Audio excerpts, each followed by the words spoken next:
kira-kira pada detik pertama terjadinya kejadian itu sekitar ini subjektif ya 20 sampai 21 orang berhasil keluar, orang yang berikutnya tidak bisa keluar karena sudah stampede berdesak-desakan ya kan. Yeah.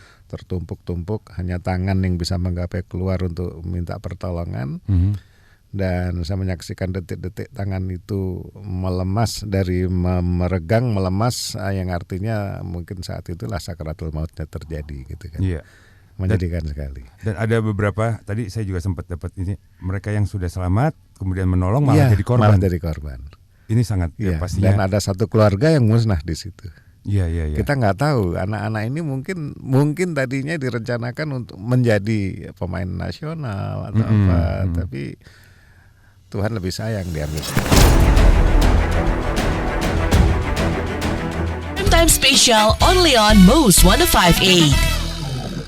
Mo's 105.8 delivering the most trending news. Bersama saya Erlingga Panega, pagi hari ini saya kedatangan bintang tamu spesial yang viral nih belakangan ini. Semenjak tragedi Kanjuruhan, semua orang matanya tertuju kepada beliau. Dan saya bersama ex-security officer PSSI yang sekarang menjabat sebagai security officer di Konfederasi Sepak Bola Asia atau AFC, dan juga sempat tergabung, masih kayaknya sih tergabung dalam tim gabungan independen pencari fakta atau TGIPF, Nugroho Setiawan. Pak Nuk, selamat pagi. Selamat pagi semua. Wah, ini kita udah lama nih ya kontak mau mengundang Pak Nuk buat datang ke sini, akhirnya kesampaian. Karena waktu itu masih di Papua kalau nggak salah. Masih di Papua. Papua itu dalam rangka Papua Football Academy. Oke. Dimotori oleh Freeport. Ini proyek artinya Freeport sebagai bentuk apa? Sebagai ownernya. Oke, gitu ya. Iya. Dan ini tujuannya adalah mencari talenta. Mencari talenta, menciptakan pemain-pemain profesional yang kita proyeksikan untuk tahun 2045. Cukup panjang ya. Cukup panjang. Perjalanan. Jadi setiap tahun kita akan merekrut 30 orang dari rata-rata setiap talent scouting itu 477 anak. Cuma bisa masuk sesuai kriteria 30. Oke. 30 anak. Kita akan asramakan. Berarti ketat dong persaingannya kemarin ya. Dari semua wilayah di Papua. Yes. Oke. Kita asramakan selama 2 tahun. Sekolah formalnya kita datangkan ke asrama. Ya.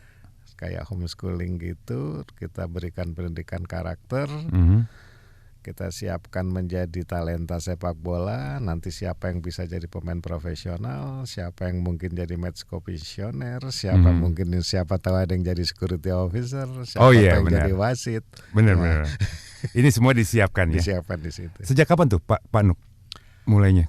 Itu tahun ini. ya? Kira-kira bulan Juli kemarin, di-launching diresmikan Pak Jokowi sendiri, dan ya ini sedang kita develop terus. Karena saya bertanggung jawab atas keselamatan mereka.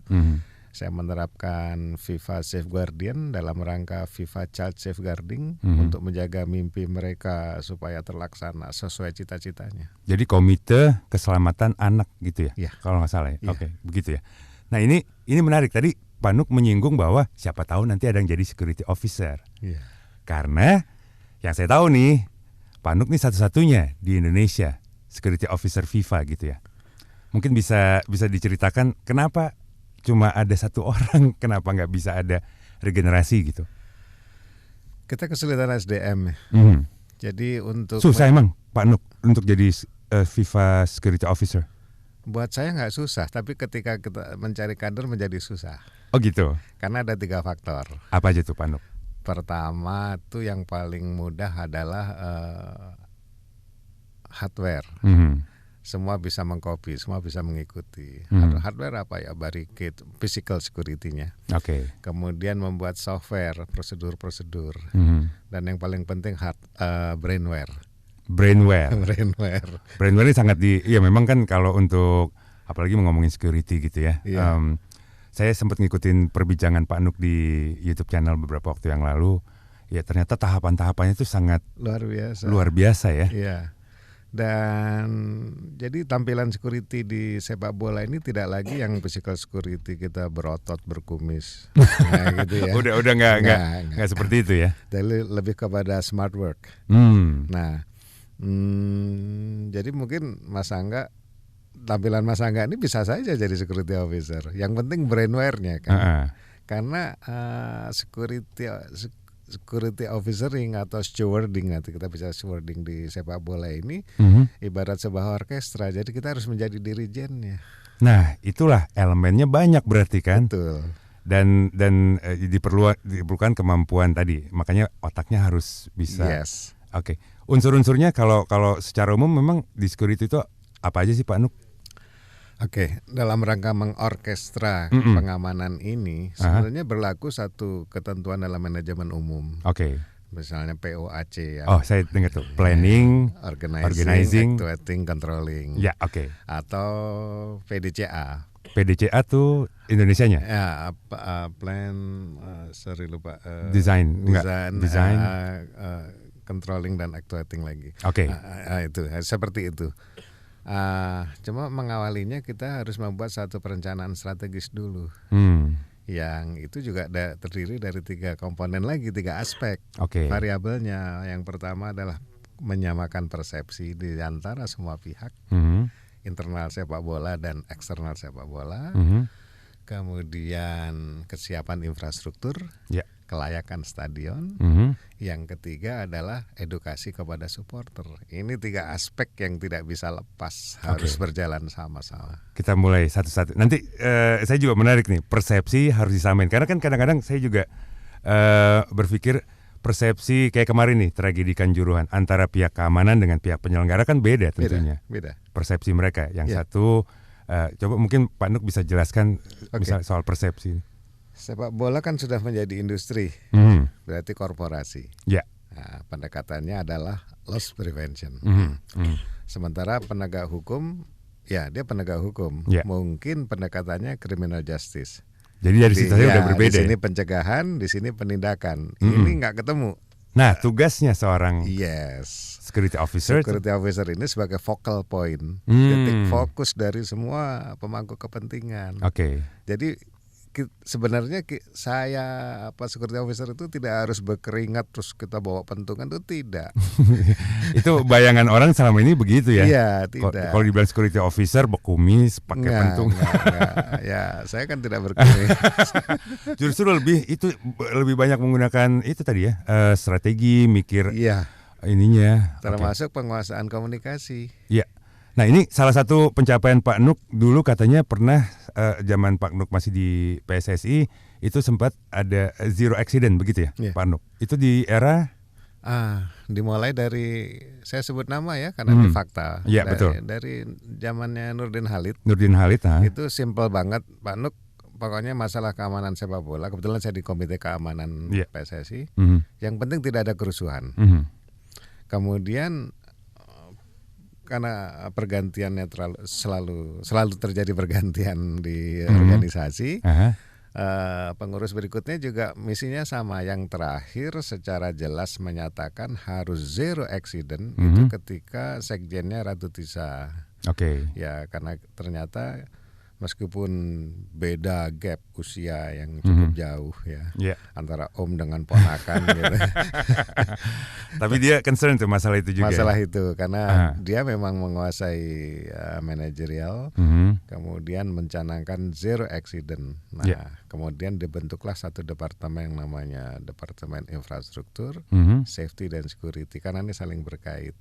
Nah, misinya membuat perencanaan strategis dan segala macam. Cuma memang kemudian terjadi turbulensi. Nah, saya harus mengakui bahwa kepengurusan sekarang di bawah Pak Muhammad Iriawan ini berhasil membuat meratifikasi regulasi FIFA, menjadi regulasi keselamatan keamanan PSSI. Kemudian juga membuat MOU dengan Polri dan segala macam. Tapi kemudian keburu terjadi kejadian ini. Nah, ini akan menjadi topik perbincangan kita selanjutnya di Primetime Special kali ini bersama Nugroho Setiawan. Dan Anda juga bisa ikutan bergabung di 0818801058.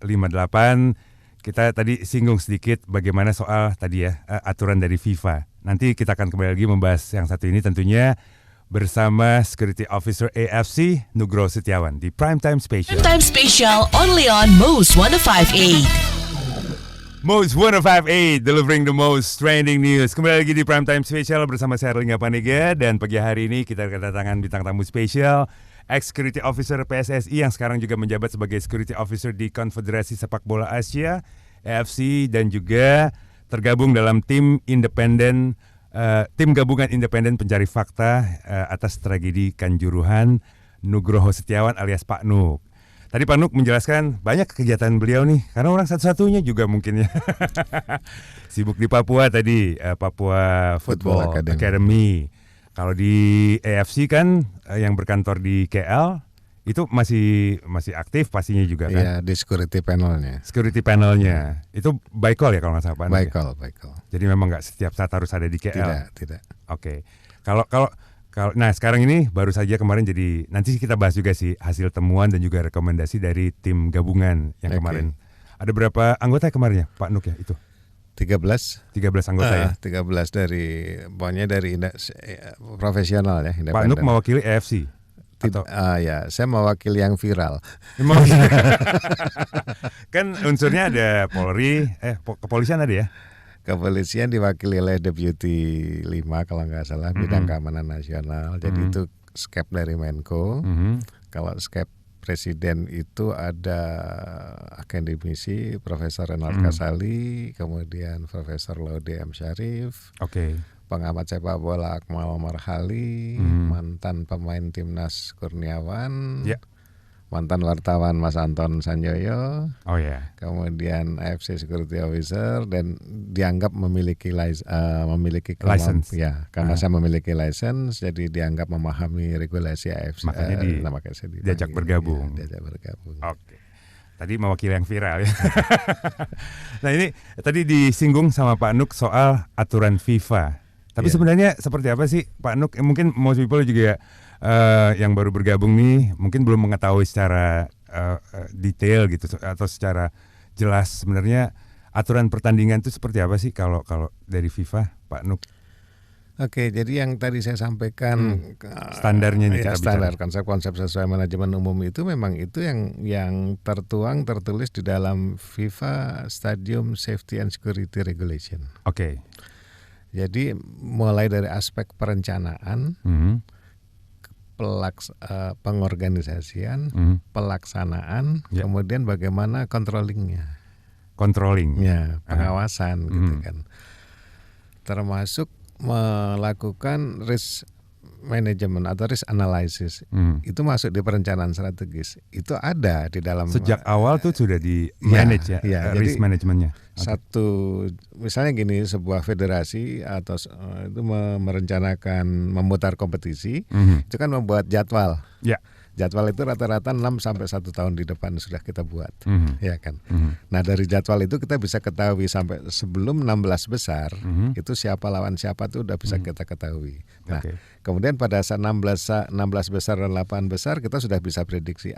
Artinya di dalam jadwal itu kita bisa deteksi mana yang high risk match, mana yang medium dan mana yang low, ya kan. Lah yang high risk ini langsung kita buatkan perencanaan strategisnya. Perencanaan strategisnya kita udah buat, itu tinggal kita aplikasikan. Ya berarti ini nanti di mana nih? Masuk renpam di dalamnya gitu. Yes. Jadi dari kita secara internal, kalau bahasa polisinya tuh bahasa keamanan, kita membuat renpam imbangan. Rencana pengamanan imbangan. Untuk menjadi referensi dari pihak kepolisian. Pada saat proses perizinan, proses pendekatan, approaching, itu kita bicarakan, Pak kita maunya seperti ini, ya kan. Proses perizinan itu nanti terminologinya adalah proses perizinan kalau di Polri. Dalam proses itu sebelum izin dikeluarkan itu ada proses analisa intelijen atau perkiraan keadaan. Ini harus match, ya kan. Disesuaikan juga dengan kalender polisi juga kan? Gitu. Apa kalender Kamtipnas? Kalender Kamtipmas bahasanya gitu, kurang lebih gitu. Kemudian kita tentukan berdasarkan kondisi stadion, kalau terjadi keadaan yang terburuk, apa yang harus kita lakukan? Ada emergency plan, ada contingency plan. Bedanya Pak Nuk, emergency sama contingency? Emergency ini lebih kepada kebencanaan. Seperti yang kemarin terjadi. Itu masuknya emergency. Kalau contingency ini misalnya listrik padam, Oke. Seperti apa? Jadi misalnya ada ketidakmampuan panitia dalam melaksanakan tugasnya, kita harus punya backup, ya kan? Iya. Ya seperti itu. Ada plan B-nya. Jangan sampai saya dulu kawinan begitu ini generatornya ini udah gelap-gelapan. Backupnya juga nggak nyala gitu. Nggak nyala. Oh iya, oke. Jadi itu sampai diatur sedemikian rupa. Genset itu harus mampu menyala dalam waktu 3 detik. Dalam 3 detik. 3 detik. Oke. 3 detik, terus mampu menerangi satu lapangan, yang kedua fasilitas evakuasi. Oke. Ya. Karena memang kalau udah bicara itu hitungannya udah sangat detik tuh, sangat detail tuh ya Pak Panuk ya. Kayak tadi harus nyala dalam 3 detik. Karena kalau lebih udah berbagai kemungkinan terjadi mungkin. Betul, karena ada ketentuan umum dalam safety dan ini diadopsi di FIFA Safety Regulation bahwa dalam keadaan darurat yang sangat buruk, kita harus mampu mengeluarkan seluruh penonton dari dalam tribun hanya dalam waktu 8 menit. Itu tercantum dalam standar regulation tadi yang. Iya, Oke. 8 menit. Dan ini tidak mengada-ada karena memang ini standarnya safety seperti itu. Kehandalan bangunan gedung, keamanan bangunan gedung kalau kita referensikan ke PUPR ya bunyinya akan seperti itu. Oke. Dan nggak gampang loh mengevakuasi sekitar 40.000 kayak kemarin kan ada 40.000 begitu ya. Dalam waktu 8 menit. Nah, kemarin terjadi kegagalan evakuasi karena kelemahan infrastruktur. Nah, ini kalau dibandingkan, tadi kan sudah dijelaskan sama Pak Nuk bagaimana FIFA sudah mengantisipasi, makanya dibuat regulasi berdasarkan juga kejadian-kejadian di masa lampau begitu ya. Seperti dulu yang paling parah kan yang kejadian di Hillsburg, terus juga ada yang di Amerika Latin di mana tuh Pak Nuk di Estadio di betul. Ya itu juga kan terbesar. Berarti kan dibuat nih aturan. Kalau di Indonesia sendiri gimana Pak Nuk? Kondisinya saat ini ya? Kondisinya saat ini mau nggak mau dengan kejadian Kanjuruhan itu kita harus jujur nih ya. Harus jujur. Kita harus transformasi. Harus transformasi. Jauh Jauh dari apa yang sudah di standar FIFA. Pak Nuk. Jauh Jadi banget. compliance kita itu masih below 30%. Jadi itu beruntung banget kalau 30% terpenuhi. Sebenarnya jujur saja mungkin cuman saya nggak berani ngomong 0% ya. Oke. Jadi paling tidak memang mesti dilakukan transformasi begitu ya. Mesti karena kan aspeknya banyak. Salah satunya transformasi di bidang keselamatan. Salah satu ini yang menjadi sorotan saat ini. Belum lagi kita bicara soal ininya sendiri organisasinya, kemudian juga ininya ya, pertandingan ya, kompetisinya maksud saya kompetisinya banyak aspeknya. Banyak aspek. Nah kalau tadi disinggung bahwa pendekatannya, approach-nya itu kan tadi ada loss prevention Pak Nuk. Sama kalau dari keamanan kan lebih ke criminal justice. Mungkin dari loss prevention ini seperti apa sih Pak Nuk? Tadi mungkin most people penasaran juga gitu ya. Mungkin most people banyak juga yang ahli-ahli manajemen ya, atau mungkin para eksekutif ya. Pasti paham nih dengan ini ya. Loss prevention itu kalau kita kaitkan dengan security adalah biaya pengamanan tidak boleh melebihi nilai kerugian. Biaya pengamanan tidak boleh melebihi nilai kerugian. Nah, kalau ini dikomparasi dengan otoritas keamanan publik tentu saja tidak adjusted, kita harus lakukan adjustment karena itu nggak match gitu kan. Nah, sementara jujur para panpel kita boleh cek, most people cek ke panpel sepak bola itu di dalam rencana anggaran biaya itu biaya keamanan hampir 60% dari total biaya. 60% untuk pengamanan. Iya. Nah, artinya mereka merasa membayar mahal tapi nggak dapat apa-apa. Yang puncaknya kemarin Kanjuruhan. Iya. Nah ini harus kita selaraskan, Ini kelalaian semua pihak. Jadi semua pihak harus introspeksi. Kita selaraskan kembali. Oke. Apa yang sebenarnya terjadi nanti kita bahas lagi tentunya most people. Jangan kemana-mana, masih bersama saya Security Officer AFC dan juga anggota tim gabungan independen pencari fakta Nugroho Setiawan. Bersama-sama kita akan kembali lagi di Primetime Most 105.8. Primetime Special only on Most 105.8. Most 105.8 delivering the most trending news. Kembali lagi pagi hari ini di Primetime Special bersama dengan Security Officer dari AFC dan juga anggota tim gabungan independen pencari fakta Nugroho Setiawan. Kita ngobrol-ngobrol mengenai dunia persepak bolaan Indonesia pasca tragedi Kanjuruhan. Nah, salah satu yang disinggung tadi adalah mengenai standar FIFA. Saat ini kalau bicara Stadion Kanjuruhan memang sudah ada rencana akan dirobohkan begitu ya, Iya. Pak Nuk. Sudah sangat tidak layak atau bagaimana sebenarnya? Dirobohkan mungkin karena satu memang sudah tidak sesuai untuk pertandingan berisiko tinggi. Oke. Mungkin bukan pertandingan berisiko tingginya. Jadi stadion itu secara fisik tidak memiliki pintu darurat. Kemarin itu yang terjadi pintunya sangat tidak memadai. Pintunya hanya satu itu untuk masuk dan untuk keluar. Oke. Seharusnya ada pintu darurat. Kalau kita naik Transjakarta atau naik bis sekarang kan pasti ada pintu darurat di sebelah kanan sesuai dengan arah orientasi kemudi.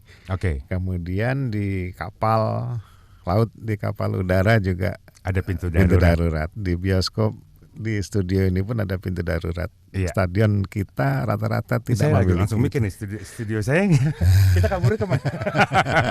Iya oke. Ya.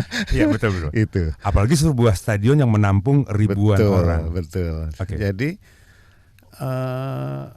kenapa harus kita mengada-ngada gitu? Di dalam ketentuan FIFA itu udah jelas ribuan regulasi yang diterbitkan oleh FIFA, khususnya kalau untuk infrastruktur. Aha. Itu mungkin berawal dari kejadian di Hillsborough tahun 94 ya. 94 ya. 94. Jadi akhirnya di dalam FIFA Stadium Technical Recommendation itu ada ya kan. Ya. Jadi sebuah stadion itu harus bisa diakses dari 8 penjuru mata angin, 4 Oke. penjuru utama, barat, utara, selatan, kemudian tenggara, timur laut, barat laut. Ya belajar mata angin lagi. Ya, Itu harus bisa diakses. harus bisa diakses. Kemudian ada layanan umum termasuk transportasi, kemudian hospitality-nya di sekitar itu. Oke. Ya. Yang paling mendukung juga kalau nggak salah public announcement atau Iya, public address. public address. Public address kemarin tidak ada. Ketika suasana sekisruh itu tidak ada public address gitu. Pak Tidak Nuk, ada. Yang ada sound system bahasanya gitu kan. Dia mereka sewa. Jadi seperti kalau kita bikin Konser. hajatan. Kalau konser mewah banget. Oh ini hajatan ya. Ya, hajatan. Kalau konser itu semua sudut Tercover gitu tercover ya kan. Tapi kalau ini kemarin kayak hajatan saja, yang mendengar hanya di bagian barat. Ya kan. Oke. Jadi pada saat keadaan crowd gitu, kita nggak bisa mengambil alih suasana. Tapi kalau public address itu kan yang namanya public address itu dia bagian daripada sound system sebuah venue. Dalam keadaan darurat, semua channel itu akan tertimpa oleh channel darurat. Iya. Jadi Emang itu tujuan dibuatnya Yes. kan. Oke. Seluruh ruangan, seluruh itu luar dan dalam itu nggak ada. Jadi bagaimana bisa menghimbau, bagaimana mengumumkan? Oke. Safety briefing juga tidak ada dilakukan. Kita puluhan kali naik pesawat. Kita Tahu paham ya. sampai bosen. Sampai bosen. Akhirnya yang kita lihat suasananya mungkin fashion ya, pakaian yang digunakan pramugarinya. Kan?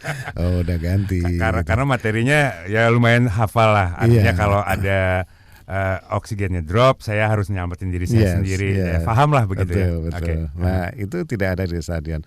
FIFA sudah mengatur itu, mengatur berdasarkan satu kondisi kejadian sebelum pertandingan itu pasti dari luar ke dalam. Ya. Sesuai dengan alur penonton. Setelah itu setelah dimulai pertandingan itu kejadian di dalam pasti berdampak keluar. Iya.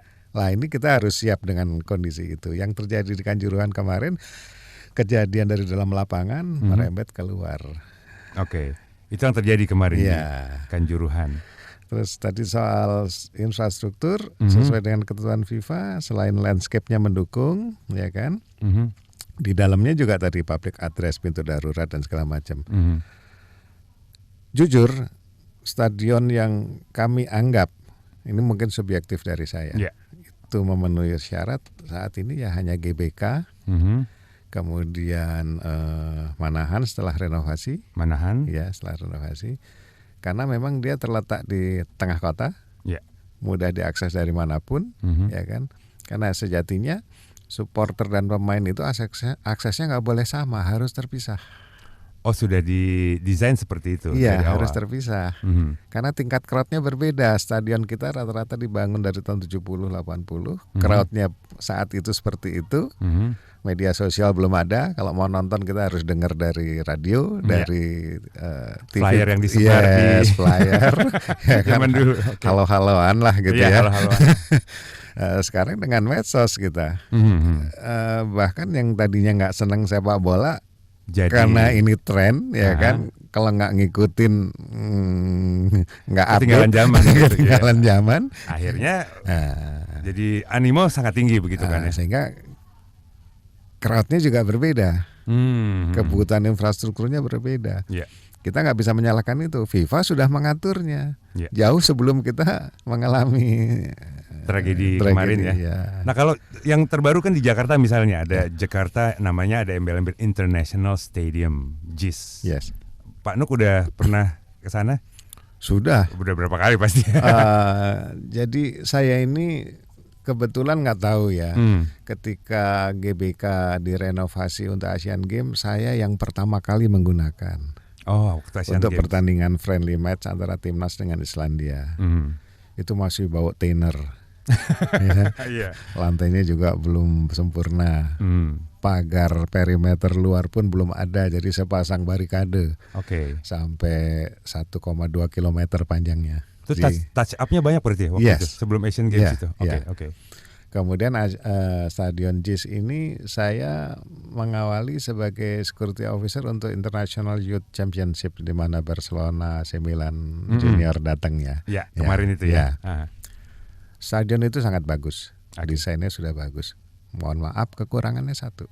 Apa itu? Akses pemain. Akses pemain. Ya. Jadi pemain itu penonton aman tuh ya? Penonton aman karena sudah dibuatkan RAM langsung ke tribun masing-masing. Tapi akses pemain yang sudah terpisah, tapi sayangnya ceilingnya terlalu rendah sehingga bis tidak bisa masuk ke akses yang sebenarnya. Bahkan Transjakarta yang medium tuh, yang kecil pun tidak bisa masuk. Ya sudah. Kan nggak mungkin pemain naik sedan satu-satu. Ya. Kenapa ini luput dari perhatian kalau menurut Pak Nuk? Kenapa bisa? Ini kan harusnya udah mengacu pada beberapa ini ya. Kesalahan, nggak tahu apakah ini sebuah kesalahan desain atau sebuah kondisional, di mana memang banyak kepentingan. Tentu saja JIS ini kan didesain untuk multi event, ya kan, multi event. Jadi mungkin ada aspek kalau misalnya kita mengundang penyanyi terkenal gitu, penyanyinya privately bisa langsung masuk ke ruang ganti atau ke backstage. Mereka mungkin pakai sedan atau limo ya. Tapi kalau pemain sepak bola kan nggak naik limusin, dia naik bus. Masa kalah jadi sama artis konser gitu ya? Ya ini jadi perhatian tentunya. Perhatian. Untuk Jakarta International Stadium. Kita masih banyak sebenarnya mau berbincang mengenai hasil temuan dan juga rekomendasi, juga belum sempat nih dari tadi. TGIPF sudah membuat beberapa rekomendasi. Nanti kita bahas ya Pak Nuk ya. Habis yang satu ini, Most People jangan kemana-mana. Masih bersama saya di Primetime Special. Ada Nugroho Setiawan, tentunya Security Officer AFC dan juga anggota Tim Gabungan Independen Pencari Fakta. Primetime Special only on Most 105.8. Most 105.8, delivering the most trending news. Masih di Primetime Special pagi hari ini bersama Security Officer di Konfederasi Sepak Bola Asia atau AFC, Nugroho Setiawan. Kita membahas segala sesuatu sih yang berhubungan dengan dunia sepak bola di Indonesia. Dan menarik memang kalau tadi saya bincang-bincang di sela-sela ini ya, interview ini, pekerjaan Pak Nuk tuh sebenarnya adalah memikirin worst case scenario. Dan bukan cuma di dunia sepak bola ternyata ya, perusahaan Pak Nuk ya, di plantation, di apalagi oil and gas, dan selalu memikirkan hal-hal yang orang mungkin nggak kepikiran gitu ya Pak Nuk ya, kurang lebih begitu ya.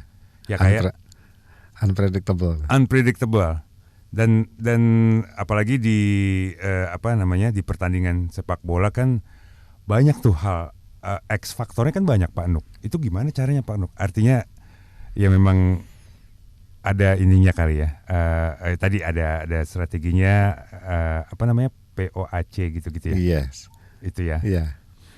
Jadi bukan masalah six sense, tapi tadi Bukan masalah six sense ya, tapi brainware. Brainware-nya itu ya. Brainware. Jadi semua itu kita pikir dengan nalar berdasarkan perilaku manusianya, perilaku supporter, perilaku organisasi, perilaku panpelnya. Termasuk perilaku counterpart kita, ya kan. Okay. Jujur di dalam pelaksanaan pertandingan itu kadang-kadang yang kita alami, dan ini semua tahu tapi mungkin takut mengakui atau mengatakan, adalah arogansi. Arogansi. Iya. Nah, ini karena ego sektoral. Ini bisa kita tekan selama tadi persepsi tadi disamakan, kemudian komunikasi terjalin dengan baik. Ya. Arogansi antara stakeholdernya atau arogansi gimana? Arogansi di antara stakeholder. Oh gitu. Oke. Ya kan, gitu. Baik. Nanti kayaknya ini menarik juga untuk kita bahas di topik sendiri kayaknya. Mengenai beberapa. Soalnya kan sekarang stakeholdernya saling menyalahkan nih. Iya. Pak Nuk ya, untuk tragedi Kanjuruhan. Yang ini bilang ya kita sudah menjalankan sesuai dengan gitu ya. Tapi sebelum kita bahas itu, kemarin kan Infantino, Presiden FIFA, ketemu Pak Jokowi. Nah, Pak Nuk sendiri melihatnya seperti apa pertemuan ini? Ini menarik karena presiden dengan presiden, ya kan, presiden dengan presiden. Saya bukan menduga, tapi menurut saya kita ini memiliki posisi yang cukup unik di mata FIFA. Ya. Secara fakta sih saya bisa sampaikan bahwa secara komersial, sponsorship, TV broadcast, TV viewer kita tuh yang terbaik Indonesia nih. Netizennya juga paling ramai di Indonesia ya kan. Nah, itu cluenya di situ, ya kan. Jadi kita bisa kembangkan ke banyak hal. Yang kedua, ada kepentingan strategis. FIFA ini memiliki anggota lebih dari 200 negara. Sementara PBB hanya sekitar 140. Bedanya kayak 100 negara ya. Lebih banyak. Dan itu FIFA. tergabung dari beberapa konfederasi gitu ya. Oke. Oleh sebab itu kemarin di dalam internal TGIPF maupun di luar, misi kita pokoknya kita jangan saling menyalahkan, tapi ini introspeksi semua pihak. Khususnya citra Polri ya. Jangan sampai secara internasional dipandang bahwa Polri nggak mampu mengamankan negaranya sendiri atau rakyatnya sendiri dengan kasus Kanjuruhan. Ini mungkin akan berpengaruh pada situasi G20. Oh iya betul. Buktinya Pak Giani juga mau datang di G20. Untuk apa? Oh, dia bukan anggota G7. Tiba-tiba dia hadir di sana gitu. Proyeksinya ke depan pada Piala Dunia U20 tahun 2023, timnas Israel memastikan hadir. Memastikan turut serta, belum memastikan hadir. Dari sisi pengamanan ini challenging juga ya. Challenging juga, ya kan. Nah, itu tanya sama Nugroho itu. Oh ya, tadi ngomongin dampak, Pak Nugroho juga berdampak ya. Katanya Pak Nugroho untuk sementara nggak nahan dulu karena tragedi Kanjuruhan akan sebenarnya ada tugas. Iya. Gitu ya. Secara moral saya sangat sedih ya, ketika apalagi saya menganalisis pintu 13 itu, ya kan. CCTV-nya memang belum dirilis. Ini CCTV ya, bukan yang video yang beredar. Ya signifikan. Cuman saya bisa sampaikan Pak Mahfud ketika melihat pun juga berkali-kali menutup laptopnya karena nggak tahan melihat situasinya. Saya sendiri ketika cerita ini mohon maaf kepada keluarga korban. Pusarannya belum kering ya. Iya betul. Jadi pintu 13 itu demikian chaos. Kira-kira pada detik pertama terjadinya kejadian itu sekitar, ini subjektif ya, 20 sampai 21 orang berhasil keluar, orang yang berikutnya tidak bisa keluar karena sudah stampede, berdesak-desakan ya kan. Tertumpuk-tumpuk, hanya tangan yang bisa menggapai keluar untuk minta pertolongan. Dan saya menyaksikan detik-detik tangan itu melemas, dari meregang melemas, yang artinya mungkin saat itulah sakaratul mautnya terjadi gitu kan. Menyedihkan sekali. Dan ada beberapa, tadi saya juga sempat dapat ini, mereka yang sudah selamat kemudian menolong malah jadi korban. Ini sangat pastinya. Dan ada satu keluarga yang musnah di situ. Iya. Kita nggak tahu, anak-anak ini mungkin tadinya direncanakan untuk menjadi pemain nasional atau tapi Tuhan lebih sayang diambil sekarang. Gitu. Baik, ini dukanya tentunya masih sangat terasa, Iya. gitu ya, di baik bagi keluarga korban maupun masyarakat Indonesia pada umumnya. Dan tentunya ini menjadi perhatian sekali saat pertemuan kemarin antara Giani dengan Presiden Jokowi. Tapi kalau kita kembali ke agenda sepak bola di Indonesia, kita kan tahun depan akan jadi tuan rumah tuh. Sudah Pak Nuk dilibatkan nggak nanti? Atau gimana? Saya tidak tahu. Saya cukup sibuk ya di Papua. Oke. Saya rindu kembali ke Papua dengan anak-anak saya, ya kan. 30 anak didik 30 gitu ya? anak itu, ya kan. Sangat lucu, sangat polos gitu kan. Berarti kisaran usianya 8 sampai 12. 8 sampai 12 tahun. 8 sampai 14 ya. Oke. Nah ini kan kalau yang tahun depan tuh U20. 20. Yang tadi Pak Nuk bilang Israel, bukan ya, beda itu Iya, ya. iya. Israel Iya. akan hadir Iya, gitu ya. iya. Nah kan tadi kita singgung challenging nih dari Iya. sisi pengamanan. Masa Pak Nuk nggak belum dilibatkan sejauh ini gitu? Ya? Atau ada tanda-tanda gitu Pak Nuk kayak akan bergabung? Belum ada. Belum ada ya, belum ada. Mungkin saja sudah ada dalam perencanaan para pihak yang saya nggak tahu ya. Oke. Tapi posisinya kan saya tidak meminta. Iya. Kalau di ini Dilibatkan oke, Dilibatkan. untuk negara oke, fine gitu. Mhm. Tapi posisinya saya tidak meminta. Memang dulu kenapa sih Pak Nuk, saya ada satu pertanyaan mendasar sih. Dulu Pak Nuk tuh nggak lagi di PSSI. Ihwalnya dulu gara-gara apa kalau boleh cerita Pak Nuk? Ya sebuah dinamika organisasi ya.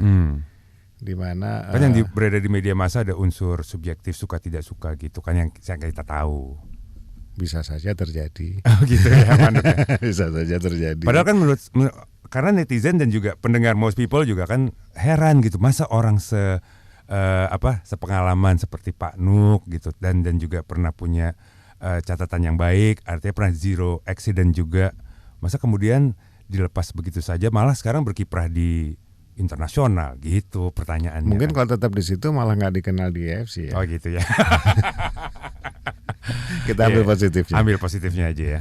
Tapi pastinya kalau diminta negara siap. Siap. Ya buktinya sedang sibuk di Timika, saya terbang kembali ke Jakarta. Oh iya. Padahal lagi tadi Pak Nuk bilang secara finansial lebih enak di sana. gitu ya. Dan ya apalagi anak-anak didiknya. Ini berapa lama udah ditinggal berarti? Udah cukup lama nih ya? Ya mulai dari tanggal 8, dari diminta tanggal 3 bergabung baru bisa tanggal 8. Dari tanggal 8 saya kembali ke Jakarta sampai hari ini belum ini balik lagi ya. Udah pada kangen tuh pasti anak-anak didik di Papua ya. Iya. Most People, kita masih di Primetime Special pagi hari ini. Sebentar lagi kita juga akan membahas rekomendasi dari TGIPF di mana Pak Nuk salah satu anggotanya di sana. Seperti apa? Tentunya tetap di Primetime Special Most 105.8. Primetime Special only on Moose 105.8. Most 105.8, delivering the most trending news. Kembali lagi di Primetime Special pagi hari ini bersama saya Erlingga Paniga, juga bersama ex-security officer PSSI yang sekarang menjabat sebagai security officer di Konfederasi Sepak Bola Asia atau AFC, Nugroho Setiawan. Yang setia selalu ya Pak Nugroho, kan sesuai nama ya. Betul. Setia di bidang pengamanan, terus juga Setia kawan. Dan kemarin bersama dengan beberapa tokoh lainnya, beliau tergabung di tim gabungan independen pencari fakta. Itu mulai datang Pak Nuk tanggal 8 waktu itu. Tanggal 8 ya. Dan akhirnya kalau nggak salah tanggal 13 disampaikan tuh hasilnya. Nah, dari hasil itu rekomendasinya ada beberapa yang saya catat, memang seperti misalnya bahwa TGIPF ya, saya nyebutnya masih belum ini. Rekomendasinya salah satunya adalah Ketua Umum sama anggota Komite Eksekutif PSSI itu diminta mundur, begitu? Benar ya, Pak? Iya, mungkin lebih jelasnya begini. Oke, bisa dijelaskan. Jadi rekomendasi itu untuk ke semua pihak. Baik. Tanggung jawab semua pihak. Kemudian kalimatnya lebih pasnya adalah untuk pertanggungan jawab moral. Oke. Ya kan? Pengurus PSSI diminta Secara kelegaan legowo hatinya ya. untuk mengundurkan diri. Oke. Ini sebuah himbauan karena betul-betul disadari bahwa sepak bola itu hukumnya leg spesialis, kemudian organisasinya pun juga sangat spesial. Jadi mereka punya statuta, mereka dilindungi dalam rangka kepentingan sepak bola, jadi memiliki hak khusus. Kami di tim juga membahas itu, mulai dari ketua tim sampai semua anggota menyadari bahwa kita tidak mungkin mengintervensi apapun yang terjadi, apapun keluhan kita, dan itu kita mematuhi itu, kita menghormati itu, ya kan. Jadi cuman memang yang keluar akhirnya kalimat yang paling trending ya mengundurkan diri kan gitu ya. Tapi prosedurnya bukan dari pemerintah kemudian karena pernah terjadi dan kita di-ban. Ya kan? Oh iya pernah. Di-ban ya. Itu mekanisme itu ya biar kembali kepada saudara-saudara saya di PSSI. Saya mengenal mereka. Kebesaran hati ya, di sini. Saya mengenal mereka, saya tahu. Saya juga pernah menjadi bagian dari mereka, jadi saya tahu. Saya yakin mereka akan berproses, ya kan. Jadi kita tunggu saja lah. Mereka akan berproses. Saya tahu juga mereka punya hati nurani, ya kan. Baik. Jadi dan jangan lupa KLB atau Kongres Luar Biasa itu yang berhak meminta dan mengadakan adalah para voternya. Para voternya. Ya, mulai dari pemilik klub sampai dengan asosiasi provinsi, asosiasi kabupaten, itu para voter. Jadi sebenarnya sepak bola ini adalah satu miniatur sebuah negara. Jadi kalau kita melihat dinamika negara, demokrasinya dan segala macam itu ya di sepak bola ini. Ya, iya benar-benar. Di situ miniatur. Iya, kelihatan ya. Kegiatannya. Oke. Nah ini ada lagi juga kan salah satunya mengenai pelaksanaan liga gimana? Kalau rekomendasi dari TGIPF. Nah ini juga menunggu semuanya ini selesai sampai atau gimana? Pemerintah tentunya nggak mau kasus ini terulang, ya kan. Nah jaminannya adalah semua pihak, bukan hanya PSSI, semua pihak harus membuat perbaikan, rencana perbaikan, untuk memastikan dan menjamin bahwa itu tidak akan terulang. Terlalu mahal kalau terulang. Satu meninggal saja sudah mahal sekali, apalagi 133 dan apalagi yang terulang. Ini namanya kan keledai ya. Iya, dan pasti jadi sorotan banget nantinya kita di. Jadi saya rasa proses bergulirnya kembali kompetisi di Indonesia ini ya berdasarkan kesiapan para pihak, bukan hanya PSSI. Polisi juga harus berjanji atau memastikan prosedur penggunaan gas air mata. Kalaupun harus digunakan, jenisnya yang seperti apa. Ya kan. Artinya sepertinya tidak mungkin di tahun ini karena kan sudah sebentar lagi nih. Ini udah bulan Oktober gitu ya. Apakah mungkin kalau menurut Pak Nuk? Secara timeline mungkin saja kalau tiba-tiba malam ini mungkin saja mereka tiba-tiba ya sudahlah demi kemaslahatan bersama, yuk kita berubah, kita pastikan kepada pemerintah kita punya proposal yang baik dan kita exercise bersama. Mungkin minggu depan juga bisa jalan gitu kan. Sudah diskusi juga sama Pak Nuk gitu kan tentang pengamanannya dan lain-lain. Kemarin dari Mabes Polri secara informal beberapa pejabatnya juga sudah berkomunikasi untuk minta, ini sebenarnya safety regulation FIFA itu seperti apa itu. Jadi ibaratnya mereka mungkin baca cerita langsung ke diserunya. Cuman saya mengingatkan kalau kita baca buku kita mulai dari halaman pertama, Pak. Jangan di skip ya. Ya. Iya kan. Jadi ya artinya sekarang mereka sedang mendalami lagi gitu ya. Apa itu yang direkomendasi dari FIFA? Ya, Polri sangat proaktif untuk sinkronisasi. Baik. Kalau dari Pak Nuk terakhir, Pak Nuk kalau dari belajar berkaca ya dari pengalaman yang baru saja kita sama-sama alami tragedi Kanjuruhan itu. Apa saja poin-poin pentingnya kalau menurut Pak Nuk dari sisi pengamanan terutama khususnya ya? Keamanan itu bukan given, tapi berdasarkan perencanaan. Ya. Perencanaan yang di-exercise kemudian disimulasikan. Jadi ini harus menjadi sebuah investasi. Menjadi sebuah investasi. Dan kemarin itu karena kita terlena terlena untuk menggelar sebuah kegiatan dengan orientasi tertentu, goal-goal tertentu, sehingga kita terlena memikirkan keselamatan rakyat. Karena saya lupa bahasa Latinnya, tapi intinya Saya adalah tahu lex solus populi suprema lex. Yes, itu yang harus keselamatan kita rakyat pegang. adalah yang Kita utama. harus pegang. Gitu ya. Itu saja. Untuk saya nyatet tadi. Itu perkataan kata-kata andalannya Prof Mahfud MD kan, selalu saya sering mendengar dia mengucapkan itu. Keselamatan rakyat adalah yang utama. Apa tadi? Solus populi suprema lex. Ya, Gitu kan. ini kan filosofi hukumnya. Jadi ketika dasar. hukum-hukum yang tertuang, hukum yang tertulis, apakah itu lex spesialis, apakah itu umum, sudah tidak bisa mengadopsi atau mengakomodir keselamatan rakyat, ini adalah hukum yang tertinggi. Nah, Dan itu kaitannya dengan moral dan hati nurani. baik, berkaitan dengan moral dan hati nurani. Iya. Jadi mudah-mudahan ya obrolan kita pagi hari ini bisa menjadi ya pencerahan lah bagi buat most people, juga buat pihak-pihak yang terkait tentunya. Harapan Pak Nuk ke depan yang paling terdekat misalnya apa? Kan selain kita jadi tuan rumah Piala Dunia tuh U20 tahun depan, harapan Pak Nuk seperti apa di dunia sepak bola ya? Ya, oke. Liga cepat bergulir dengan reformasi banyak hal, ya kan. Terus program transformasi dari FIFA ini kita terima, kita sambut, kita welcome mereka, dan ayolah kita ikuti mereka untuk sepak bola yang lebih baik. Baik. Terima kasih Pak Nuk buat kesempatannya pagi hari ini berbincang-bincang, udah mampir juga ke studionya Oke, Most terima 158. kasih. Sukses ya untuk pekerjaannya, untuk Papua Football Academy-nya. Oke. Selamat pagi Pak Nuk. Oke, selamat pagi. Time special only on Moose 105.8.